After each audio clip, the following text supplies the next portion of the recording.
રાજકોટ એસઓજીની ટીમે જાલી નોટ સાથે પોરબંદરના પત્રકારને ઝડપી લીધો હતો। આ શખ્સ પાસેથી રૂપિયા સોના દરની 17 જાલી નોટ મળી આવી હતી, જેમાં આરોપીની પૂછતાછ કરતા રાણાવાવનો વિજય નામનો શખ્સ પણ સંડોવાયો હોવાનું ખુલ્યું છે। ત્યારે પોલીસે વધુ તપાસ હાથ ધરી છે। રાજકોટ એસઓજીની ટીમ પેટ્રોલિંગમાં હતી તે દરમિયાન મહાત્મા ગાંધી મ્યુઝિયમ કમ્પાઉન્ડમાં આવેલ ચરખા રેસ્ટોરન્ટ પાસેથી એક શખ્સને શંકાસ્પદ હાલતમાં ઝડપી લીધો હતો। પોલીસે આ શખ્સની પૂછપરછ કરતા તેનું નામ હિતેશ કનુભાઈ દાવડા હોવાનું અને પોરબંદર ખાતે રહેતો હોવાનું જણાવ્યું હતું। પોલીસે આ શખ્સની તલાશી લેતા તેની પાસેથી રૂપિયા સોના દરની 17 જાલી નોટ મળી આવી હતી, જેથી પોલીસે આ શખ્સની અટકાયત કરી તેની પાસેથી જાલી નોટ ઉપરાંત રૂપિયા 1480 રોકડ અને મોબાઈલ ફોન સહિત 6480નો મુદ્દામાલ કબજે કરી તેના વિરુદ્ધ ફરિયાદ દાખલ કરી હતી। પોલીસે વિશેષમાં જણાવ્યું હતું કે જાલી નોટ સાથે ઝડપાયેલ હિતેશ દાવડા પોરબંદરમાં જાગીર વિરાટ અને આદર્શ નામના સાપ્તાહિક ચલાવે છે। આ કથિત પત્રકાર રાણાવાવથી વિજય નામના શખ્સ પાસેથી રૂપિયા 5000ના દરની 50 જાલી નોટ લઈ વટાવવા માટે નીકળ્યો હતો અને તેમાંથી ઘણી ખરી નોટો તેણે ટિકિટ ભાડા અને રેસ્ટોરન્ટમાં વટાવી પણ નાખી હતી।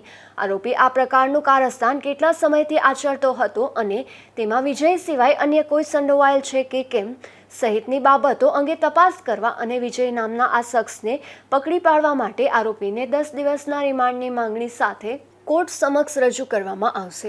સોના દરની 17 જાલી નોટ સાથે ઝડપાયેલ કથિત પત્રકાર હિતેશ દાવડાની એસઓજીએ પૂછપરછ કરતા તે વિજય નામના શખ્સ પાસેથી આ જાલી નોટ લાવ્યો હોવાની કબૂલાત આપી હતી। એટલું જ નહીં, તેમણે રૂપિયા 2500માં 5000ની જાલી નોટ લીધી હોવાની પણ કબૂલાત આપી હતી। બીજી તરફ પોરબંદર એસઓજી ટીમે હિતેશના વાડી પ્લોટ ખાતે રહેણાંક મકાનમાં તપાસ હાથ ધરી હતી। જોકે હિતેશનો રૂમ બંધ હોવાથી તેના પરિવારજનોનું નિવેદન લઈ એસઓજી ટીમ પરત ફરી હતી। ત્યારે હિતેશના ભાઈબંધ સંદીપે હિતેશ નિર્દોષ હોવાનું જણાવી તેના ભાઈને કોઈએ ફસાવ્યો હોવાથી સમગ્ર બનાવની તટસ્થ તપાસ કરવાની માંગ કરી હતી। સંદીપભાઈ, જે હિતેશભાઈનું જે રીતે આવ્યું છે, ખરેખર તમને શું લાગે છે આમાં? તમારું શું કહેવાનું છે? હાલ માહિતી પ્રાપ્ત થઈ છે કે મારા મોટા ભાઈ હિતેશભાઈ દાવડા કે જેને નકલી નોટના ઓલામાં પકડવામાં આવ્યા છે, જેની માહિતી મને થોડાક સમય પહેલાં જ મળેલી છે અને જે વાત સાંભળીને હું પણ સ્તબ્ધ થઈ ગયો છું, કારણ કે મારા ભાઈ સાવ ભોળા છે અને ગમે તે કોઈકે પણ આને સલવાવેલા છે। એટલે આ બાબતે યોગ્ય તપાસ કરવામાં આવે તો સાચી માહિતી શું છે એ બહાર આવી શકે એમ છે।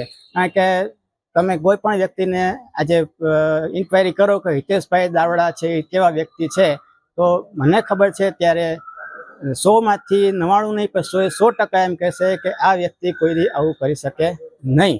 તો આ બાબતે યોગ્ય તપાસ કરે અને ઉચ્ચ અધિકારી સાહેબો શ્રીને મારી નમ્ર વિનંતી છે કે આ બાબતે યોગ્ય તપાસ કરે અને સાચા શું છે તે બહાર આવે તેવી મારી નમ્ર અપીલ છે।